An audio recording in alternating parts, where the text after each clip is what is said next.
आज दुनिया भर में इंटरनेशनल टॉलरेंस डे मनाया जा रहा है और अक़वाम मुत्तहिदा की तरफ से ये दिन 16 नवंबर को 1996 में इंट्रोड्यूस करवाया गया और उसके बाद हर साल इस दिन को मनाया जाता है। हर साल इस दिन को मनाते हैं और इसकी थीम डिफरेंट होती है। इस साल इसकी थीम है tolerance is respect, acceptance and appreciation of the rich diversity of our world's cultures, our forms of expression and ways of being human. ये थीम है और इस दिन को बनाने का जो मकसद है वो मकामी, कौमी और बैनुल अक़वामी सतह पर अदम रवादारी के नुकसानात से आगाही फराहम करना है। बिल्कुल, और अदम बर्दाश्त जो है वो हमारे मुआशरे में बहुत ज़्यादा बढ़ता जा रहा है। अगर हम अपने राइट लेफ्ट देखें तो ख़ास तौर पर जो हमारा मुल्क में महंगाई, बेरोज़गारी, पॉलिटिकल इंस्टेबिलिटी, इन सारे मामलात में हम अपने घरों में देखें तो एक ही घर में सुबह शाम बहस हो रही होती है और अदम बर्दाश्त इस हद तक बढ़ गई है कि वो बहस, लड़ाई झगड़े की शक्ल भी इख्तियार कर लेती है। तो साइकोलॉजिकली हम इसको किस तरह से काउंटर कर सकते हैं या किस तरह ओवरकम कर सकते हैं, इस पर बात करने के लिए प्रोफेसर डॉक्टर राफिया साहिबा हमें स्टूडियोज़ में ज्वाइन कर चुकी हैं। प्रोफेसर साहिबा बहुत शुक्रिया हमें वक्त देने के लिए। हमारे ख्याल में ये बहुत इंपॉर्टेंट टॉपिक है क्योंकि टॉलरेंस, बर्दाश्त आपके अंदर होनी चाहिए, लेकिन बाय द टाइम अदम बर्दाश्त का जो बढ़ रही है, आपके ख्याल में साइकोलॉजिकली क्या वजह है इसकी? हमारे माइंड्स क्यों इस तरह की हो गई हैं कि नेगेटिविटी को ही ज़्यादा प्रोवोक किया जाता है और बर्दाश्त का मादा ख़त्म होता जा रहा है जी। और सबसे पहले मैं चाहूँगी कि डॉक्टर साहिबा आप ये बताइए कि ये बर्दाश्त करना है क्या, किस तरह से लोगों को बर्दाश्त किया जाए, इसको भी थोड़ा सा आप पहले तो डिफाइन करें। इस टर्म को जब हम कहते हैं कि बर्दाश्त की कमी हो गई है, ये है क्या? देखिए, टॉलरेंस जो है वो बेसिकली डिफरेंस एंड डाइवर्सिटी। देखिए, हम लोगों के इंडिविजुअल डिफरेंसेस भी होते हैं। दो human beings, even though twins भी एक जैसे नहीं होते, ठीक है? एग्जैक्टली। उनकी थॉट्स, उनके इमोशंस, उनके बिहेवियर्स डिफरेंट होते हैं। तो ये एक इंडिविजुअल लेवल के ऊपर, एक आप कह लें कि इंटरपर्सनल लेवल के ऊपर टॉलरेंस होती है। जैसे कि मैं डाइवर्सिटी को, कोई भी कल्चर की डाइवर्सिटी है, रेशियल डाइवर्सिटी है, रिलीजन की डाइवर्सिटी है, पॉलिटिकल डाइवर्सिटी है, डाइवर्सिटी ऑफ पर्सनालिटी है, उसके ऊपर किस तरीके से मैं रिएक्ट करती हूँ या मेरा उसके ऊपर क्या रद्द अमल है, मेरी उसके ऊपर क्या कॉग्निशंस हैं, क्या सोची हैं। तो ये जो डिफरेंस और डाइवर्सिटी के अंदर रहते हुए हार्मनी के साथ रहना है, ये बेसिकली टॉलरेंस है। तो जैसे अभी आपने थीम की भी बात की कि उसके अंदर आपकी एक्सेप्टेंस होनी चाहिए, लोगों की डिफरेंसेस की एक्सेप्टेंस होनी चाहिए। अगर कोई शख्स का कलर जो है वो या कास्ट मुझसे डिफरेंट है या उसका रिलीजन मुझसे डिफरेंट है या रिलीजियस सेक्ट मुझसे डिफरेंस है, तो मैं किस तरह उस डिफरेंस को जो है वो अपने उसको अंडरस्टैंड कर रही हूँ और उसके ऊपर रिएक्ट कर रही हूँ। तो आप देखें कि आजकल पॉलिटिकल जो इनटॉलरेंस है, that is the main problem जो कि हम आजकल फेस कर रहे हैं। और पाकिस्तान में पॉलिटिकल इनटॉलरेंस तो मैं सोच रही हूँ कि पीक पे आजकल। तो ये इनटॉलरेंस क्या है कि आप रिस्पेक्ट नहीं कर रहे दूसरे का, आप दूसरे के व्यू पॉइंट को या दूसरे की पॉलिटिकल जो एसोसिएशन है या पॉलिटिकल जो उसकी अफिलिएशन है, उसकी आपके अंदर एक्सेप्टेंस नहीं है। अब दूसरी अगर हम बात करें तो basically it is a psychological construct और ये हमारी कॉग्निशंस के और डेवलपमेंटल साइकोलॉजी को और पॉजिटिव साइकोलॉजी को, क्योंकि जो लोग टॉलरेंस के ऊपर बिलीव करते हैं वो पॉजिटिविटी स्प्रेड करते हैं, वो हैप्पीनेस स्प्रेड करते हैं, वो एक पीस स्प्रेड करते हैं, ऑप्टिमिस्टिक लोग होते हैं। तो उसी से अगर हम देखें तो कौन से लोग होते हैं जिनके अंदर टॉलरेंस नहीं होती, तो यूजुअली अगर हम उसको साइकोलॉजिकली डिफरेंट रिसर्चेज हुई हैं, उसमें ये पता चला है कि जो लोग अग्रीएबल होते हैं, जो जल्दी से लोगों के साथ एग्री कर लेते हैं, या जो ओपननेस टू एक्सपीरियंस होता है जिन लोगों का, और जो एम्पैथेटिक होते हैं, नॉट सिंपैथेटिक, एम्पैथेटिक, जो लोगों के शूज़ के अंदर एंटर करके ये उनको पता चलता है कि अगर मैं इस सिचुएशन में होऊंगा तो मैं कैसे फील करूंगा। तो ऐसे लोगों के अंदर टॉलरेंस ज़्यादा होती है। फिर अगर हम इनटॉलरेंस की तरफ आएँ तो बहुत सी साइकोलॉजिकल डिसऑर्डर्स हैं जिसके अंदर इनटॉलरेंस जो है वो एक तरह की फॉर्म जो है उसका एक तरह का सिम्टम भी होता है। जैसे बच्चों में बहुत कॉमन है अटेंशन डेफिसिट बिहेवियर डिसऑर्डर, तो उसके अंदर इनटॉलरेंस है। हमारी साइकोलॉजी में बहुत से इम्पल्स कंट्रोल डिसऑर्डर्स हैं, उसके अंदर बहुत से एंजाइटी रिलेटेड डिसऑर्डर्स हैं, फोबिया, पैनिक्स, इनके अंदर जो है है इंटॉलरेंस का एक एलिमेंट होता है, फिर डिप्रेशन है, उसके अंदर भी इंटॉलरेंस का एलिमेंट काफ़ी ज़्यादा। अच्छा प्रोफेसर साहब, आपने जितनी भी चीज़ों के नाम लिए, एंजाइटी भी, डिप्रेशन भी, और बच्चों की आपने एग्जांपल दी, इंटॉलरेंस जो है ऑफ कोर्स ये आपके मुआशरे में राइट लेफ्ट से जन्म लेता है, आपके अपने घर से, और ये कोई ऐसी चीज़ नहीं है जो बिल्डिंग आएगी आप में और आपका बिहेवियर ऐसा होगा। ये बर्र-ए-सगीर हमारा वही खित्ता है जिसमें सब मिलकर रहते थे, और ये वो खित्ता है जिसमें कम्युनिटीज़ जो हैं वो एक दूसरे के घरों में भी जाती थी, और सिख, हिंदू, मुसलमान इकट्ठे रहते होते थे। और पार्टीशन के बाद जो बॉर्डर के मामलात हैं उससे हट के हम अगर अपने मोहल्लों में ही देख लें तो इतना ज़्यादा इंटॉलरेंस है कि हम कोई भी ना तो हुकूक अदा कर पा रहे हैं हमसाये के भी या अपनी फैमिली सिस्टम के भी। हम क्यों इस तरह स्कैटर होते जा रहे हैं? आपके ख्याल में इसकी रीज़न क्या है? आपने बहुत वेरी वेल सेड कि हम लोग एक एज अ माशरा बहुत इनटॉलरेंट होना शुरू हो गए हैं, क्योंकि अगर मैं अपना बचपन देखूं तो there was a very cohesive society, everybody was interested in the values, या अगले की लाइफ में भी उनका इंटरेस्ट होता था, एक पॉजिटिव सा माशरा था। अब आप देखें कि अगर आपके नेबरहुड में भी कोई प्रॉब्लम भी हो गई है तो मोस्टली लोगों को कोई इंटरेस्ट नहीं होता दूसरों में।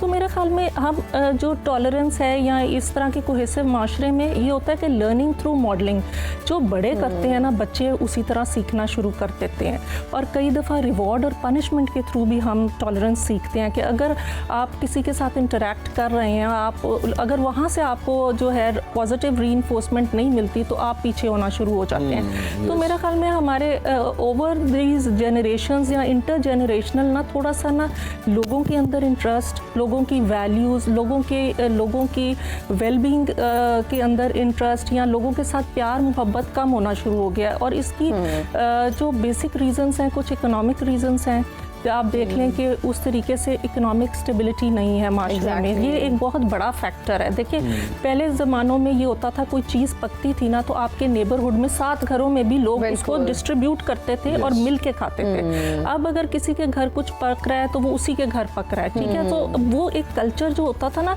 कि आपस में जो है डिस्ट्रीब्यूशन ऑफ रिसोर्सेज भी होती थी। अगर किसी की बच्ची की शादी है तो सब लोग मिल के उस शादी को फैसिलिटेट करते थे। अब हर बंदा जो है वो एक इंडिविजुअलिस्टिक कल्चर की तरफ चला गया, जो हमारा एक कलेक्टिविस्टिक कल्चर जो कि हमारे दीन में या हमारा एक जो कि रियल हमारा कल्चर था वो कहीं ना कहीं जो है वो फेड आउट होना शुरू हो गया है। मेरा ख्याल में हम लोग बहुत ज़्यादा मीडिया के थ्रू जो हमारे अंदर डिफरेंट ख्याल आ रहे हैं या डिफरेंट जो कॉग्निटिव स्कीमास डेवलप हो रहे हैं उसकी वजह से भी हम लोग इन चीज़ों से काफ़ी दूर होना शुरू हो गए हैं।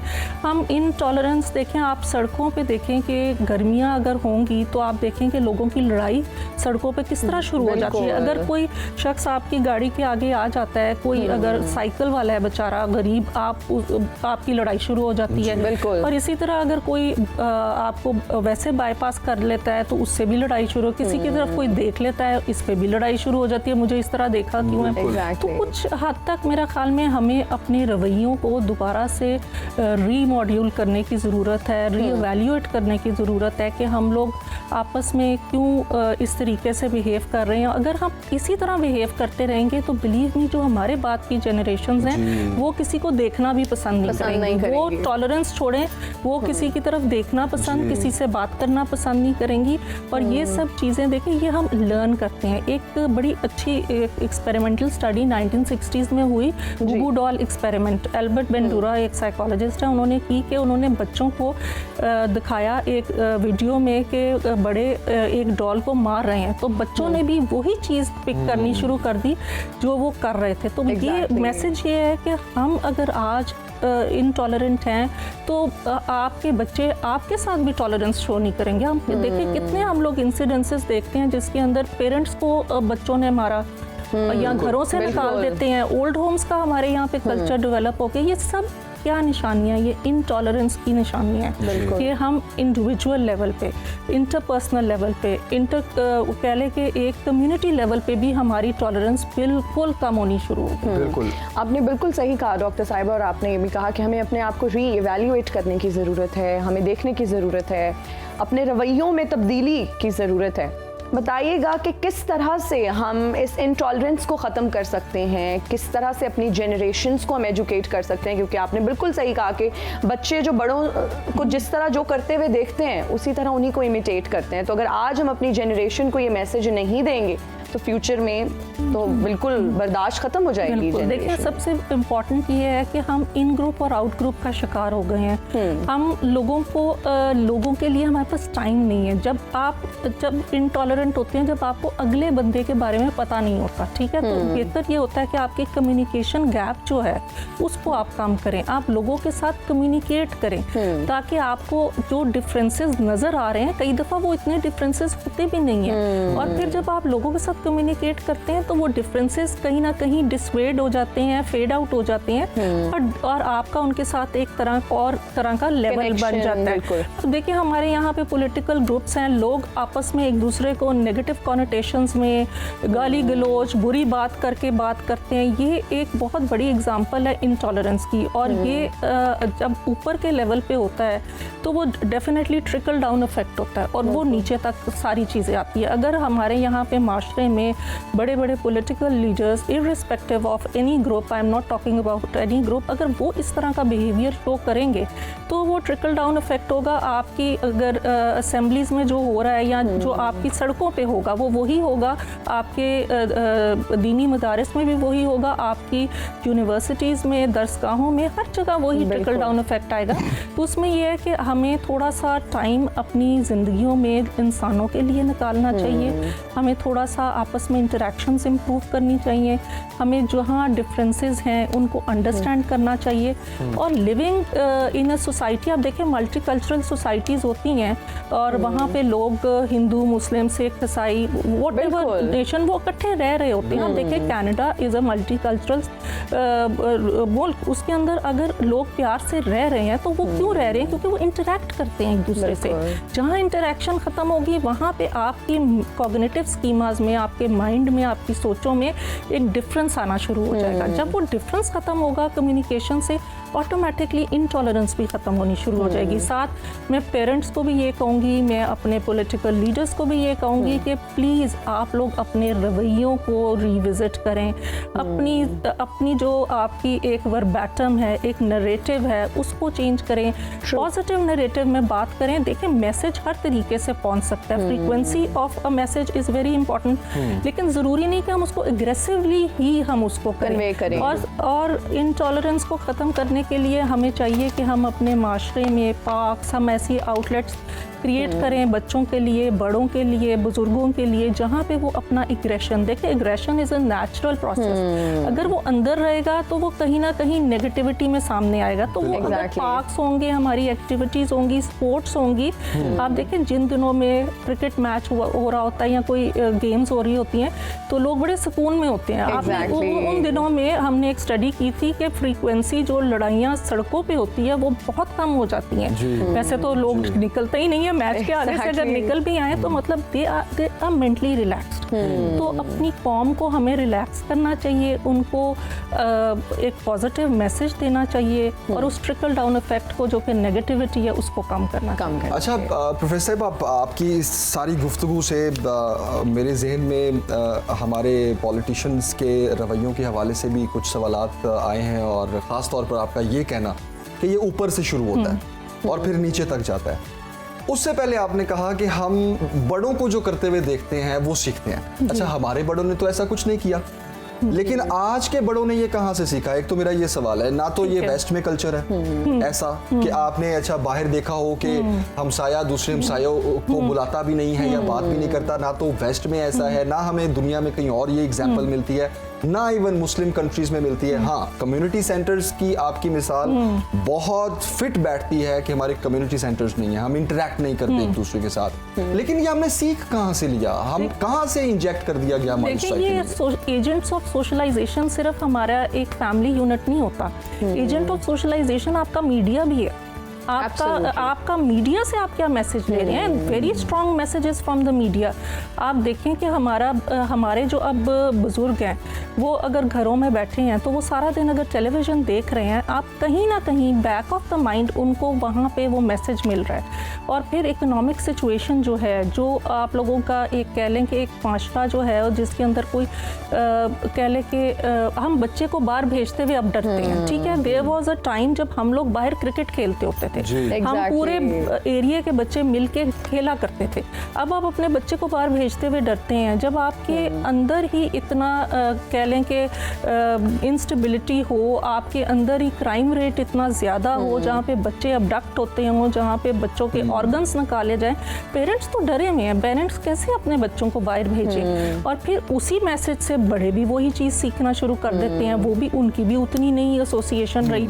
मतलब ये है कि वो आप मीडिया के मैसेजेस, आप टेलीविज़न से या प्रिंट मीडिया से ये जब चीज़ें ऐसी नेगेटिव देखते हैं ना, तो आपको एक तरह की नेगेटिव रीइंफोर्समेंट मिलती है, जिससे फिर आप ये चीज़ें जो है इंटरेक्शन अपनी कम अच्छा, ये जो पॉजिटिविटी और नेगेटिविटी है ना, थोड़ा इसको डिस्कस करते हैं। अब देखें, बहुत इंटरेस्टिंग होता जा रहा है ये टॉपिक, क्योंकि कहा जाता है कि पाकिस्तानी कौम के जो इमोशंस है ना, उनसे खेलना ना सबसे आसान है।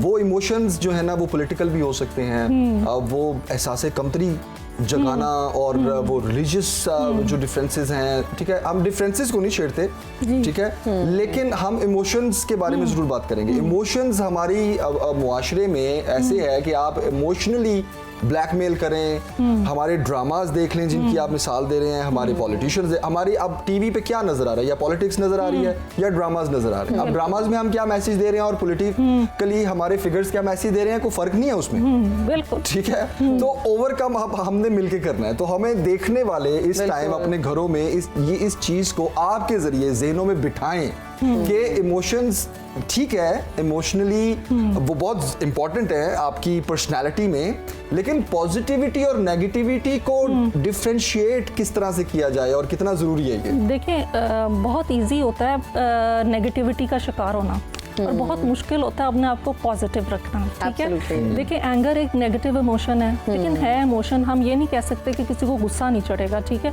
लेकिन उसको किस तरह सब्लिमिनेट करना है, किस तरह उसको पॉजिटिवली आपने कंस्ट्रक्टिव वे में, कि आपने गेम खेल के निकालना है या आपने कुछ और प्रोडक्टिव करके करना है। इसी तरह पॉजिटिव चीज़ें अगर हम देखें, हमारा तो दीन हमें पॉजिटिविटी सिखाता है। जैसे ग्रैटिट्यूड है, अब ग्रैटिट्यूड, अब तशक्कुर है, अल्लाह का शुक्र अदा करना, या आप हर चीज़ का शुक्र अदा कर सकते हैं। हमारे अंदर वो चीज़ भी कम हो गई है। आप देखें कि हम सूरह रहमान में फबिअई अलाई रब्बिकुमा तुकज़्ज़िबान, तुम अपने रब की कौन कौन सी नेमतों को, अगर हम अपनी पॉजिटिव चीज़ों पे फोकस रखेंगे ना, कि हमारे पास ये है, अगर हम ये सोचेंगे हमारे पास ये नहीं है, तो हम हमेशा नेगेटिविटी में जाएंगे। तो अपनी पॉजिटिव चीज़ों के ऊपर फोकस, अपने पॉजिटिव ट्रेट्स के ऊपर फोकस करना चाहिए। आपने लोगों को भी रीइंफोर्स करें जब वो कोई पॉजिटिव काम करें। हमारे यहाँ पे माशरे में इस तरह होता है कि अगर कोई नेगेटिव काम होता है उस पर तो फ़ौरन जल्दी से एक फीडबैक आ जाती है, लेकिन अगर कोई पॉजिटिव काम करता है तो उसके ऊपर भी नेगेटिव फीडबैक आ जाती है। तो वो एक बड़ी कॉग्निटिव डिसोनेंस क्रिएट हो जाती है, अगले बंदे को पता ही नहीं चलता कि मैं अच्छा कर रहा हूँ कि बुरा कर रहा हूँ। तो मेरा ख्याल में घरों में पेरेंट्स को जो है बहुत ज़्यादा अब थोड़ा सा ना टाइम देना पड़ेगा बच्चों को। अब क्योंकि ये गैजेट्स ने जो है ना, वो एक फैमिली की कोहेसिव लाइफ, एक एजेंट ऑफ सोशलाइजेशन फैमिली से हट के गैजेट्स पे चला गया, ठीक है। इंटरनेट आप देख लें कि लोग, बच्चे माँ बाप के बगैर रह लेंगे, लेकिन इंटरनेट के बगैर नहीं रहेंगे। तो देखें, ये चीज़ें आप इंटरनेट से हर पॉजिटिव और नेगेटिव मैसेज ले रहे हैं। मैं I am not against it, लेकिन आप बच्चे मॉनिटर्ड नहीं है। आप जब बच्चों के साथ बैठ के, फैमिली टाइम होता था जब हम छोटे होते थे, तो तब बड़ा अच्छा एक पॉजिटिवली आपकी एक ग्रोथ होती थी। अगर आप बच्चे को दे देंगे गेम्स खेलने के लिए, और पबजी एक गेम थी जिसके ऊपर इतनी ज़्यादा चली सारी चीज़ें, और आप जब एग्रेसिव गेम्स बच्चा खेलेगा वो इनटॉलरेंट बनेगा। आपने देखना है कि बच्चे को मीडिया से क्या मैसेज मिला। Surveillance is very important. आपको मॉनिटर करते रहना चाहिए कि बच्चे क्या कर रहे हैं, किस तरह की एप्लीकेशंस यूज़ कर रहे हैं। बिल्कुल आपने सही कहा डॉक्टर साहब। आप नहीं समझते कि हमारे जो मौशी हालात हैं उनकी वजह से भी ये इंटॉलरेंस है बहुत ज़्यादा, जिस तरह से आपने शुरू में भी ये बात मेंशन की कि पॉलिटिकल इंस्टेबिलिटी है, फिर इकोनॉमिक इंस्टेबिलिटी भी है। अच्छा, मौशी हालात, मैं इससे एग्री इसलिए नहीं करता। हम शुरू से ये गरीब मुल्क है, और आप 70s 80s हम इतने गरीब नहीं थे, और जो महंगाई की सूरत हाल है, इन्फ्लेशन बिल्कुल आए दिन हम देखते, रोटी अब एक आम शख्स की दस्तरस से दूर हो गई है। जमीला, आप एक रोटी की कीमत से अगर हम शुरू कर लें ना, बेसिक एक नीड है, रोटी के बगैर 70s 80s में भी चले जाए ना, तो अगर कंपैरिजन किया जाए इन रिस्पेक्ट ऑफ लाइक आप डॉलर की कीमत या उसके मुताबिक अगर इसका कंपैरिजन करें ना तो सेम हालात है, ठीक है। लेकिन इसके बावजूद लोग एक दूसरे के साथ बैठते थे, एक दूसरे को टाइम देते थे। यही बात है, कम्युनिकेशन गैप नहीं था। डॉक्टर साहिबा ने भी यही इसी चीज की निशानदेही की कि कम्युनिकेशन गैप हो गया। मीडिया का फिर एक बहुत अलावा मिल बैठ के खाने वाला सीन बंद कर देना, आप 9 बजे के बाद टेलीविजन ऑफ करवा दें, इंटरनेट ऑफ करवा दें, लोगों की इंटरेक्शन बढ़ जाएगी। कोविड के दिनों में क्या हुआ जमील? डॉक्टर साहिबा आप इस पर इस बात से याद आया कि पूरी दुनिया में बहुत से ऐसे रेस्टोरेंट्स हैं जिन्होंने ऑफ लगाया हुआ है, खास 40% ऑफ, डिस्काउंट 30%, कि आप अपना फोन बास्केट में रखेंगे और आप टॉक टू ईच अदर। तो अगर वो लोग इस तरह की कोशिश कर रहे हैं, हम नहीं कर रहे इस तरह की कोशिश। ये एक टर्म है फबिंग।